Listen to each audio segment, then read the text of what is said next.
It's pretty clear that eating disorders are a huge problem. You open any magazine, you'll see these super thin models, and I think especially on a college campus it's important to emphasize awareness because it's a very critical age, and college students have a lot of pressure on them. There's pressure to be pretty and, get a job and find a boyfriend and eventually get married. It's that critical age.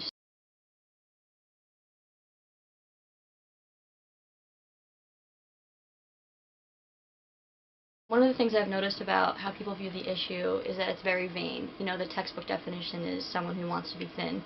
And in my own personal experience with myself and friends, that's not necessarily the case. My struggle was actually stress-related. I went through a rough time in high school, and I had this feeling of emptiness. So to supplement that feeling of emptiness, I was physically empty. I didn't really eat that much. And it gave me a sense of fulfillment, which is ironic because I was so empty in so many ways. I think it's important for people to understand that it's not just a one-layer issue. There's many different ways, different directions it can come from, and it's not just about being the prettiest and skinniest girl in school. I was a field hockey goalie in high school, and my field hockey coach used to actually make me work out extra, like on top of everyone else, and make me, she would take food away from me, and she used to tell me every day that lighter goalies were quicker. So I just did what she told me and got thinner and lost weight and did whatever I had to do. And it wasn't until last year that I actually have come to the point where I'm okay with eating and okay with being who I am.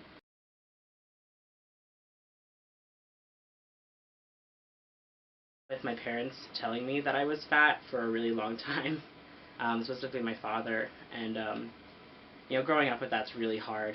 And so basically one day I was talking to someone online. He was like, you should just stop eating. So I did. I stopped eating for a really long time. In a matter of like 2 or 3 months, I lost maybe 50 pounds. Everyone seemed to notice, but no one really seemed to say anything. None of my friends said anything. My parents didn't say anything. And actually, I got applauded for losing as much weight as I did, which was strange because, I didn't look healthy. By the time I was getting close to graduation, I really didn't look healthy at all. I was 6'2", I weighed 135 pounds.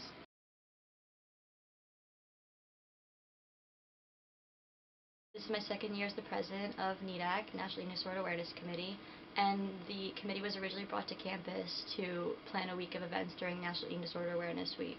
And before I was president, the events were geared much towards the severity of eating disorders. It was a little morbid and just really targeting the issue.